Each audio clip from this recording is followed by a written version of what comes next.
That good word about affiliate marketing. And today we're going to be talking about content and AI and what Justin McGill, my guest, does.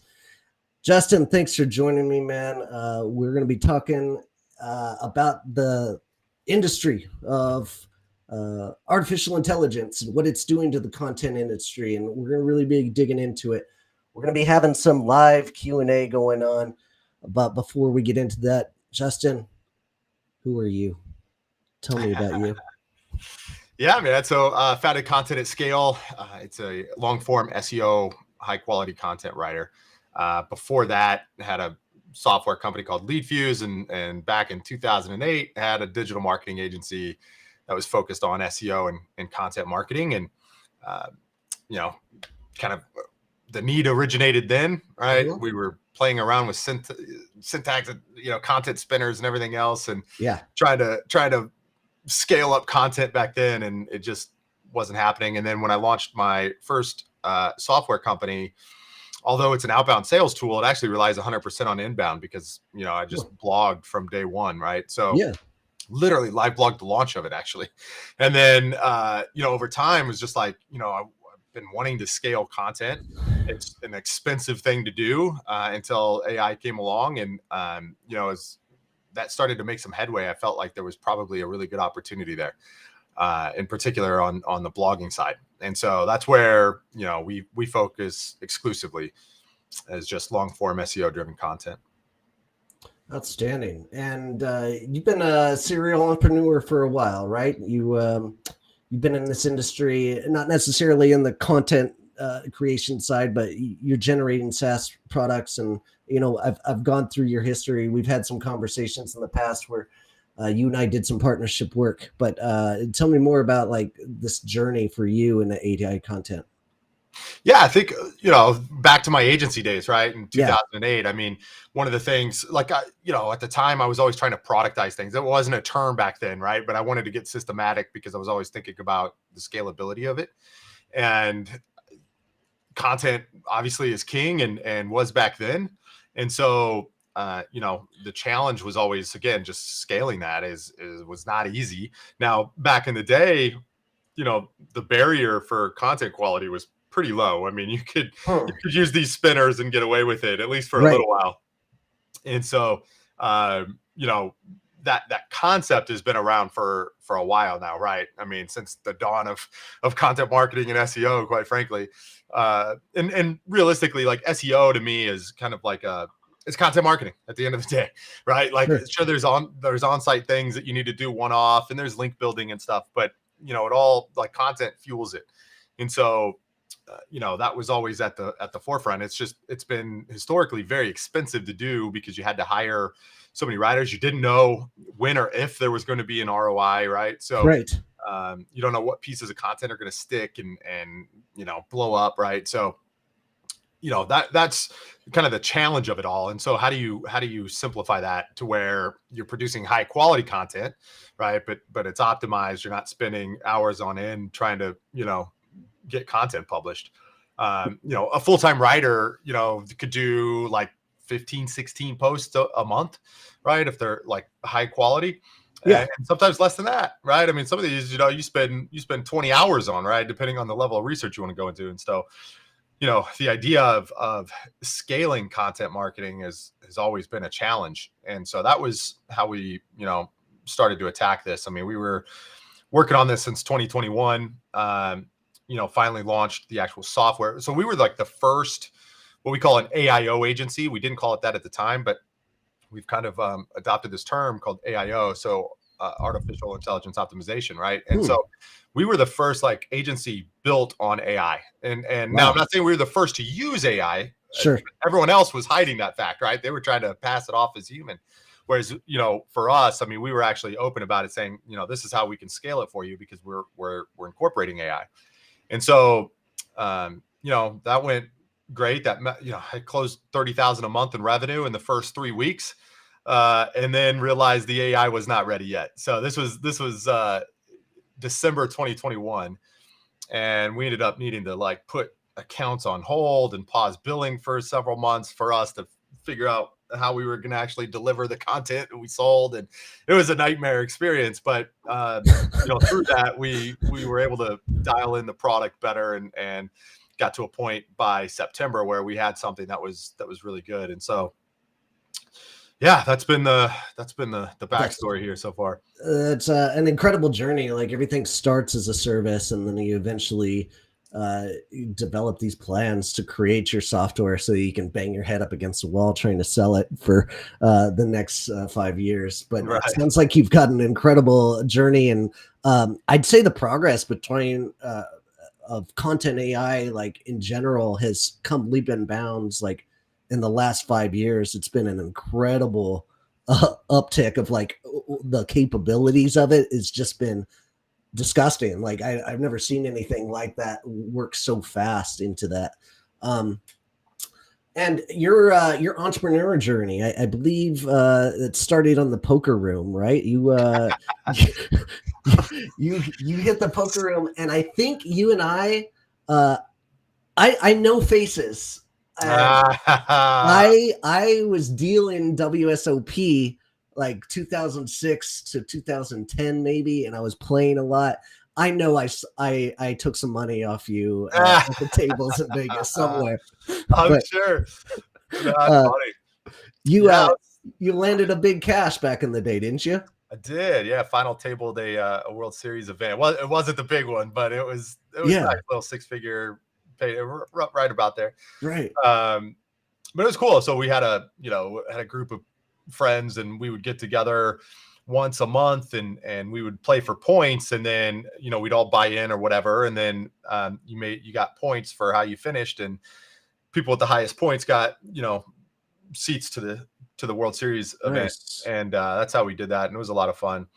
I mean, there was a time where I left corporate and just played professionally for a while. But realized, I've got a mortgage and a baby at home, and I had to cover like $6,000 a month in profit just to cover the expenses. So I could do it for a while, but it wasn't sustainable. And thank God, like that is not the life. No, I mean, man, it's to a point where I really don't even play much anymore. But same way.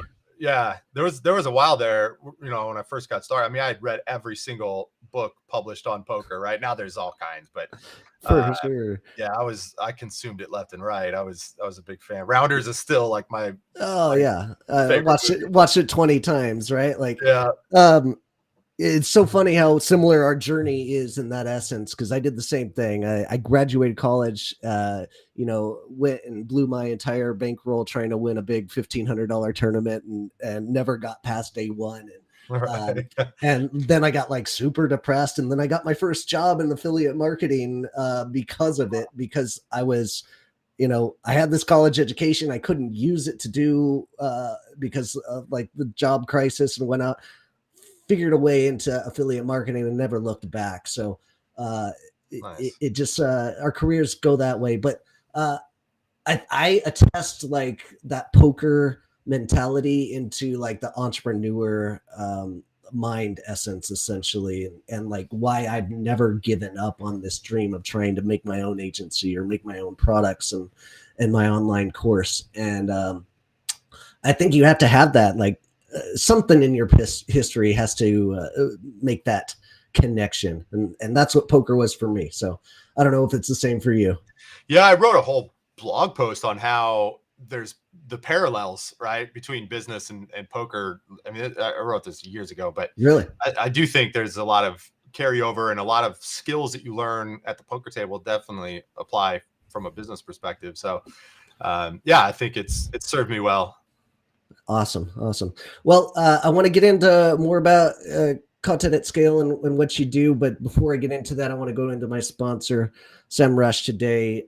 Go check it out, dustinhouse.com/SEM, and get yourself a free trial. I use SEMrush for all of my content marketing, for keyword research. And I know you're in this space too, Justin. What do you think? You a big fan of SEMrush? I like Ahrefs. Come on, man. I'm trying to sell stuff here. What are you doing to me? It's so rude. You're just going to stand up the host like that? That's just bad business. I had to throw you a curveball. So rude. Come on. SEMrush. Give me a quote here. Come on. No, I do like SEMrush, actually. I am a fan. Fantastic. You heard it here, folks. I love the product. I use it daily. Justin McGill. Fantastic. Thanks, Justin. I really appreciate you jumping in. No, truth be told, I actually am a big fan. I've got a way back grandfathered plan that I've just kept active for probably like 10-ish years, even longer, I guess, at this point. So yeah, I'm a fan. Good. I love that grandfather, those companies that do the grandfathering for the pricing. Is that still true for you? Mm-hmm. Oh, so smooth. Like I did that for LinkedIn's Navigator, and I bought it for $20 when it just started out, and I still have it for $20. I think it's like $150 a month at this point. Yeah, that's not cheap now. No, but it's fun. All right. Anyway, let's talk content at scale. Tell me about it. What do you do, man? Well, what I do is I've just been hiring like crazy, and now I got to just sit back and think big picture and work with my developer, who I've had since back to my agency days, and then got an absolute rock star team that takes care of everything. I mean, from the marketing side of things to support and everything else. So built a world-class marketing team that I'm super proud of, for sure. The execution level is off the charts. I mean, and if you follow our social channels or you're subscribed to our email list, you'll see the volume that we're publishing is absolutely crazy. So it's kind of nice from my perspective. You asked, what am I doing? Like me personally, I get to just, tinker around with AI and figure out, how to pull us forward and keep us ahead of the market. Beautiful. But in general, content at scale, I've used your product a couple of times. Love what you're doing. The user interface is super easy, and basically you spin up, you toss you guys a keyword, and it's really impressive with the turnover of what I get a fully optimized article that I can post on my blog or somebody else's blog, for that matter, if you're out there guest posting. And the way I've used it in the past is for affiliate management aspects. So I go out there. I've got a client that has affiliates, and those affiliates don't have the time to make this content. I'll make it for them using your guys' tool and using my credits. And tell me about that journey, how other affiliate managers can do the same, man. Yeah, absolutely. I mean, that's a great use case, in fact. And so, and we have a lot of affiliates out there that help us grow every day, right? And so it's kind of cool to have a product that actually helps them also. And so you mentioned the keyword. That's absolutely a great use case, and how this was started initially. Last month, we actually rolled out kind of version 2.0, we call it, and we can actually take like a podcast, a YouTube video, like an existing blog if you wanted, and create a whole new fresh article around it. Not even like, it's not a transcription or show notes or anything. It's like a full-fledged article that's informational, and we target a keyword and everything for that. We're evaluating top-ranking content using natural language processing to additional keywords and things that need to be included in that article. Linking to sources. I mean, there's all kinds of things that are going into this, versus just something like, a ChatGPT article and, becoming a prompt engineer and writing 50 different prompts, right, to get your ideal blog post. And there's still going to be things that it doesn't have that this has, right? From, just the optimization level. We had like click to tweet functionality. There's built-in table of contents. There's real-time research being done, right? So lot going on to make this, essentially the highest quality output that it can have. And I think that you'll see anywhere, right? I mean, you just, the quality is unrivaled at this point. And so that's, like when I say I'm always kind of tinkering around and trying to keep us ahead, right? Like that's what I'm talking about, is the quality. But like for an affiliate marketer, for example, even if it's not for other people and it's like just your own affiliate site, I mean, you could upload a list of like 50 keywords, and minutes later you've got 50 blog posts that are publish ready, right? And so the speed of which you can do this is another just massive factor. And so, and all that, you can sync all of that to like WordPress, for example. If you have a WordPress site, we're going to be releasing a Shopify plugin as well. But the WordPress plugin allows you to sync that content right to your site. So you could even, if you wanted to, you could have it auto publish, right? So jeez, yeah, when it's done, when the AI is done, it'll just straight up auto publish. But what's cool too is all those keywords that we found and discovered through natural language processing. We use those to create internal links from your existing site. And so anytime those phrases are used, it'll automatically link to your new blog post and then vice versa. And so if you're, for example, if you're using like Yoast or All-in-One or Rank Math or whatever, we integrate with those in the sense that we'll actually look at all of your existing content and the target keywords that you have applied to that. And also, build internal links to that content from the new content being built, right? So all that happens within your own WordPress environment. So yeah, there's, the scalability factor is tremendous. And then if you were going to offer that as a service, obviously, you cut out all of the management of trying to find writers, sure, turnaround time, briefing them, right? All of that. I mean, it's just all done for you. That's fantastic. I've used you guys in the past to build content for affiliates for clients that I've had. Just incredible turnaround time. It's so impressive. You want to pull up a little demo of the UI for Sure. us? Yeah. And why? I mean, I love using it for my own content. I'm starting to build out myself, but I heard about you from Adam Enfroy going through his online course a couple of years ago. When you just got on my radar, and then we've had this conversation and conversations before because of it. But show me a little bit more about what it looks like on the inside here. Yeah, man. So what you could do once you've set up your project, we ask for details that feed the AI and give it some context so you can steer that a little bit. Okay. The next thing that you would do is just choose your source. So right now you can create a whole blog post from a keyword, an existing URL, YouTube video, podcast, even a custom like MP3 file if you wanted to upload. Here shortly, Okay.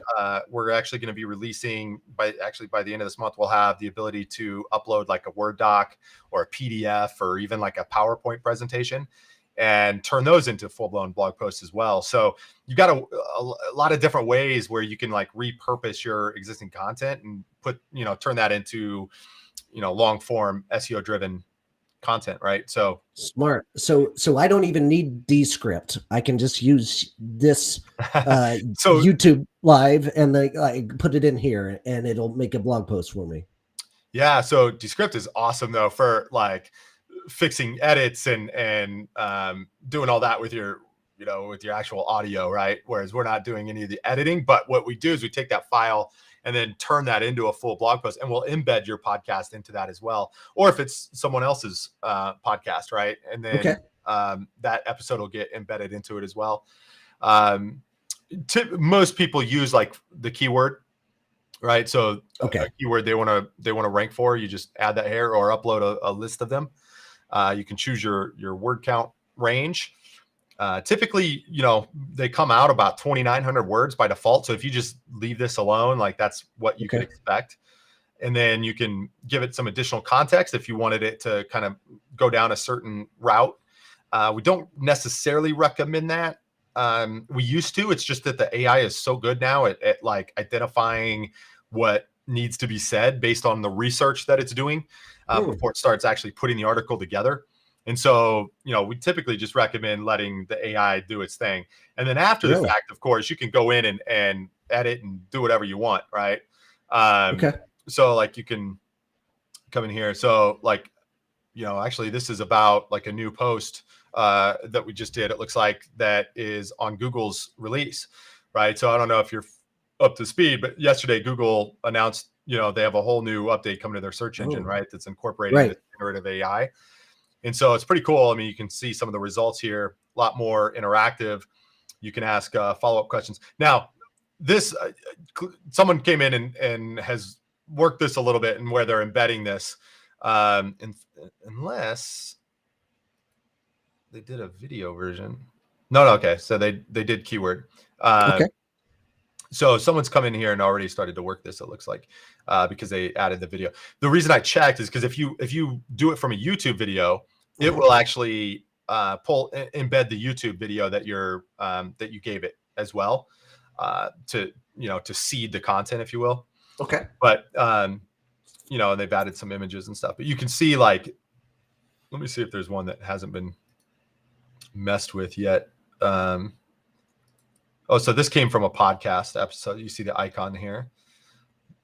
And so this podcast is embedded. Oh, okay. So this is actually in relation to a podcast I recently did with a digital marketer that talks about the future of kind of, I recorded this with them a month plus ago. And one of the topics was, what do I think Google's going to do about AI? Right. And so there was a lot of rumors in the SEO community that, of course, SEO is dead for, the 100th time in the last 10 years. But, I felt like they couldn't just turn that into a chat interface, because it was going to alienate a lot of the publishers that feed that entire engine, right? And where they get their information and build their library and everything else. So I didn't feel like that was going to happen. And it didn't. And it was cool the way the way Google's doing this is they're really highlighting like the top 3 results.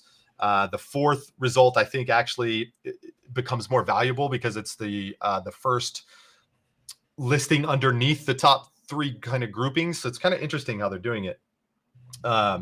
So anyways, like, this whole article gets put together. Oh, I see some formatting things here, it looks like. So this is I love that first H2 up there. Like, you're asking the question that you're trying to get established, right? And it's already formatting it into H2 and H3 titles for you. Is this a situation where you just you copy all and paste it right into WordPress, into your blog posts? So we would have we have it integrated, so it'll actually sync over automatically. Oh, sweet. We won't need to mess with it. And so now, if you didn't, right, you would do that. Okay. You would take that and paste it over. But yeah, so and again, so I'm seeing looks like the team has come in here and mess with this one. So you're kind of seeing some of the content that we're going to be adding. So most of the time is spent actually adding images, right? And because the content itself just comes out, almost published ready, right? So like, there's not a whole lot of time being spent on things that you would typically need to do from like an editing or optimization perspective, even down to the point where when you add images, we actually crunch the file size. Okay. And then for page speed times, and then we optimize those, like we fill in the alt tag and everything automatically. Okay. So there's just a lot of things being done kind of behind the scenes with every piece, right, that is put together from, again, from an SEO perspective. That's where we go deep, right? We go, we're not wide by any means. Like, if you want more, like if you want YouTube script ideas or different, give me 10 blog post title ideas or something, right? Like, you would use ChatGPT directly, maybe a more general purpose type tool like Jasper or something. Whereas like, this is specifically for and only for long form SEO blog content. Beautiful. But yeah, that's the idea. And then what we do too is, so we have research here, and you can rewrite it if you wanted to, but like, we'll pull in top ranking articles. Okay. And so if you wanted to have like a section like this added to your own content, like, you could hit this button here and that'll add, wherever your cursor is, it'll add a section of content. It'll use this as context, but provide like a whole new section for it. We've got, Copyscape, like a built-in integration there that you can run our AI detector, which you can run that, but we have a free one on the front end, but this is built into the tool itself. So there's some sections here where like, we'll want to make sure we go through some of this just to button it up even further, right, on some of these. But overall, reads very, very human-like. But No, yeah, I've noticed. I did notice while I was editing. You guys aren't a big fan of the Axford comma. Are you not a fan of the Axford comma? Like, I have no issues. okay, It's the AI will do its own thing. okay. But Uh, yeah, I'll have to train mine to start integrating because it bothers me. I've got to put that last comma in there every time. Uh, anyway, man, this is a really cool tool. I love using it. There's just so many use cases for it in our industry to help affiliates in the programs that we're in, and also if you're out there creating your own content, this is just the fastest way you can get it out there and get some really sweet content. And what do you suggest? Don't tell me that this actually goes in and crawls Google Console as well and tells them to crawl your site again once this is live. Don't tell me that. yeah, so it will do that with the WordPress plugin. It'll actually ping Google to let it know to come back and crawl your site. Damn. And so that's what I mean by going deep, right? Like that's a great. I've never been asked that question, and we don't even talk about it. But that is actually a built-in feature of our plugin. So it'll ping it to let them know to come back, because you're just trying to get that content indexed as quickly as possible, right? Is the idea there? Right. So, yeah, that's a great question. Well, it's something that's always on my mind. It's on my checklist of every time I put up a piece of content, and that's an extra step. And if I can save 5-10 minutes not doing that, then fantastic. And sometimes I forget it too. Yeah, I mean, what's cool though is as you go and you're producing content consistently. So there's data that HubSpot did a while back that shows companies that publish 20 times a month get 4 times the inbound lead flow compared to 1 per week. And so as you're consistently publishing that content, Google's going to come back every day anyway, right? For us, for example, I mean, we're doing 80 to 100 posts a month now. So, with that, I mean, we went from 1,900 keywords a month ago to like over 12,000 in SEMrush, right? Your tool. And so now SEMrush is way behind, and they all are actually like way behind. I mean, we're going to have over 400,000, almost 500,000 uniques this month. We had right about 400,000 last month. And so, a lot of these tools are just they're playing catch up, right? So they don't realize just how much actually is going on there. But still, it's cool when you see the keyword growth and stuff, because I know a lot of people are looking at those tools to evaluate a platform, right? As how serious is this? And so we're eating our own dog food here and publishing like crazy and doing it with one writer and a head of content for strategy and stuff. But I mean, 100 posts a month from one writer, right? That's incredible. Going in, adding images and some light editing and stuff. So that's amazing. And with that, who are the clients that you're really serving? Like, who do you handle and who do you take on for clients that come to you for this? Yeah, I think it's pretty interesting, man. We have a wide spectrum actually. Okay. So our focus is on agencies and content writers that want to grow and scale their operation. So we've got a lot of training and stuff already, but a lot more coming down the pike for that.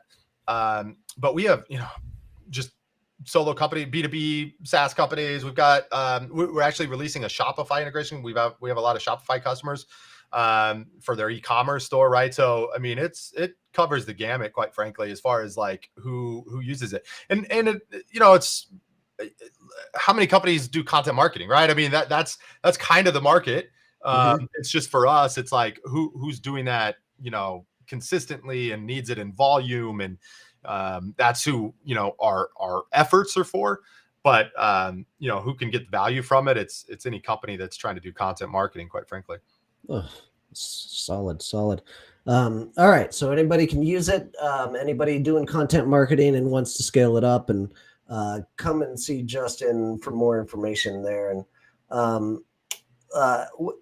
we'll get into like best ways to get a hold of you here, but you can use my link, dustinallis.com/CAS for my link, so you can help support me and my family and my beautiful children.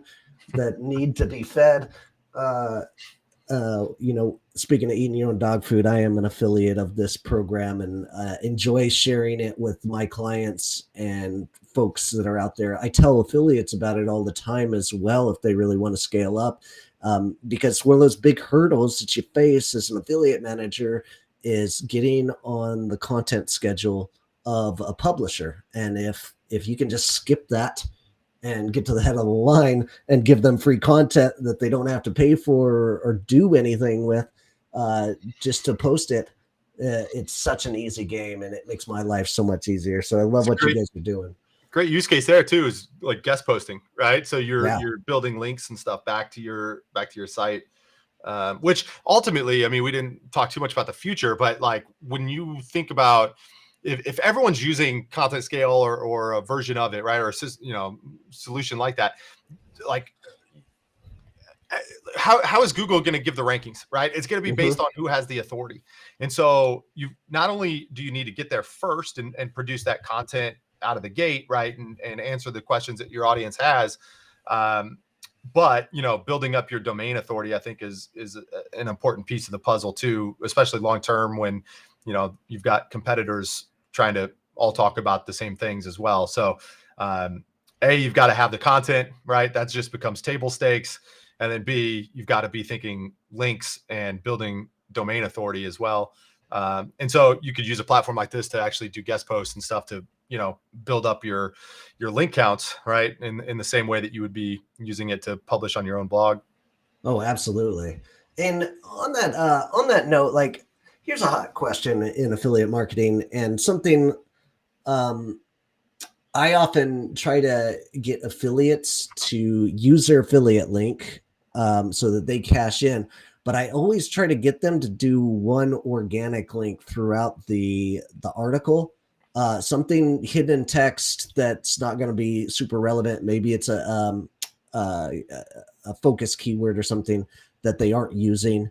That leads back to the site organically. Is that a good strategy in your mind, like for affiliates out there, or does that have no bearing whatsoever on SEO? I don't think it does, to be honest really? with you. Okay. Yeah. Now I will say I think affiliate links matter, and like for the brand, right? So I mean, we've got an army of affiliates out there, and so when they use their link back, that helps, right? It helps obviously them get tracked for any commissions, but it helps the brand because you're helping build that domain authority. And so one of the things that I've had to be careful with is who we accept into the affiliate program, because if we're overrun with a bunch of zero authority domains and all of a sudden, we've got 1,000 links from just, brand new domain. I mean, it's going to look spammy for our, sure. From our standpoint. And so we've got to kind of put up a little bit of a barrier there as far as like who we allow in, and then we got to get them on board and everything. So we only approve up to 100 new affiliates in a given month anyway. Okay. But that's something we're looking at is like metrics for their domain. So we'll use SEMrush, right, and take a look at what they've got going on, just to make sure that we don't allow too many that are like brand new domains that could cause us harm, right? Now the opposite is true in that when you have the like quality affiliates and they're out there banging that drum, I mean that helps. I mean, so from our perspective, we were able to get to a DR70 according to Ahrefs, and we did that within like 14 months, right, from registering the domain. I mean, that's like unheard of and impossible. But from day one, I was focusing on link building. Like with my other venture, I would get inbound link requests all of the time. And so I would say, well, what I can do is I can get you a link from this, but in return, I want you to link over to this other venture that I'm getting going, right? Yeah.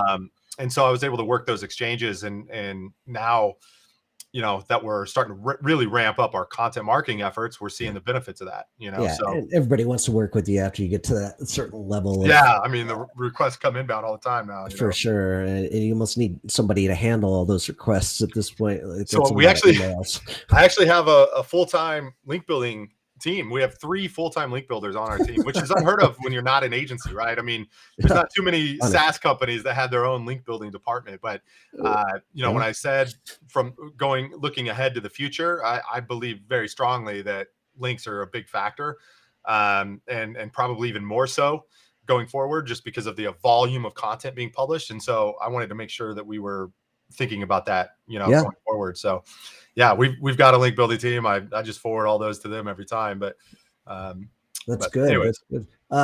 A couple of big things you mentioned there, the SEMrush, utilizing it to check out your applications for the affiliates that are trying to join the program. Super smart tactic. Like I'm always preaching that concept to see, if they have relevant audience for the website that they're promoting from. Super relevant. And you should be denying a lot more applications than you're actually accepting, because you want them to be good brand representatives. And then the second part there, I know you guys use First Promoter. And did you choose that because it is an extension of the URL, like in the UTM parameters extend for the affiliate, and there's no redirect through like a weird like CJ link, right? If you will. Is that why you chose First Promoter, or was that like just an added benefit? Do you think there's do you think there's more SEO value in that kind of framework rather than a traditional network? So I do think that was just a byproduct, though, of the decision. Right. I didn't think about that going in. But in hindsight, I think that's a smart play. Yeah. I'm actually just a fan. I've used it prior with Lead Views, and it worked great.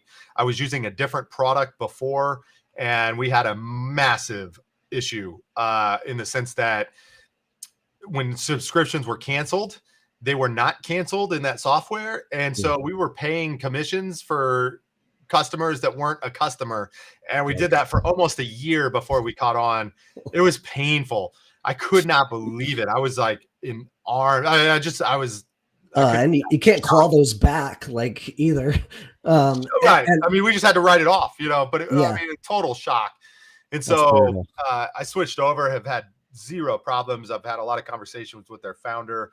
The support is awesome, and the product is cool. There's some things I wish it had with like leaderboards and stuff like that for some things that we want to do. But, overall it's a great product, and I've had no tracking issues or anything like that. And when you're first setting it up, like I said, the support team is awesome. I mean, they'll go test it for you. They'll give you code to actually take and input into your site and stuff. Yeah.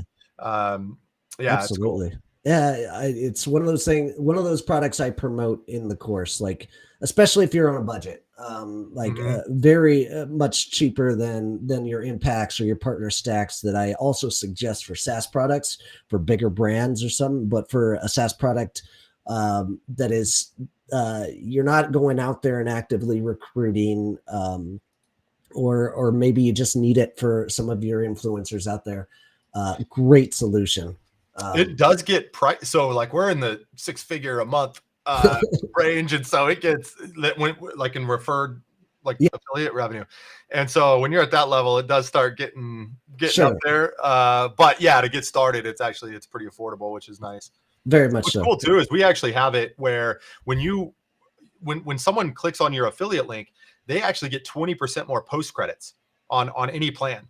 And so there's an added bonus for people to use your link, and we tell affiliates to highlight that bonus for them, because when they do that, they'll get 20% versus if they hear about us and then they go Google us and then just go to our website direct. Well, you're not going to get that bonus, right? So if you come through an affiliate, you'll actually get 20% more post credits. But what's cool is we've my developer worked with the First Promoter API. We've tagged those in ConvertKit, our emailing system, automatically. And then we know to apply that 20% bonus to those referrals. So all of that happens automatically. But, that was something we could engineer just through, the different APIs.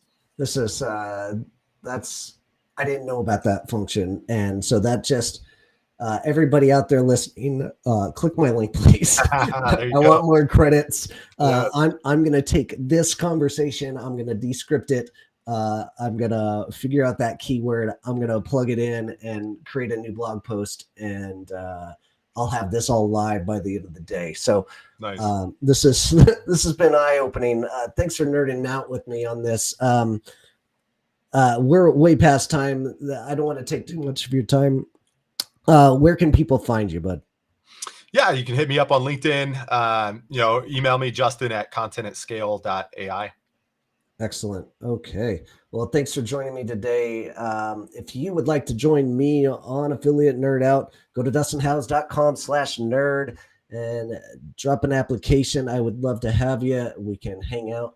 Next week's show, we're going to have Laura Press from impact.com to nerd out about the education of affiliate marketing and managers. So don't want to miss that. Justin, thanks for being here, man. Appreciate your time. And to everybody out there watching, good luck out there. Keep on recruiting. We'll see you out there. Take care.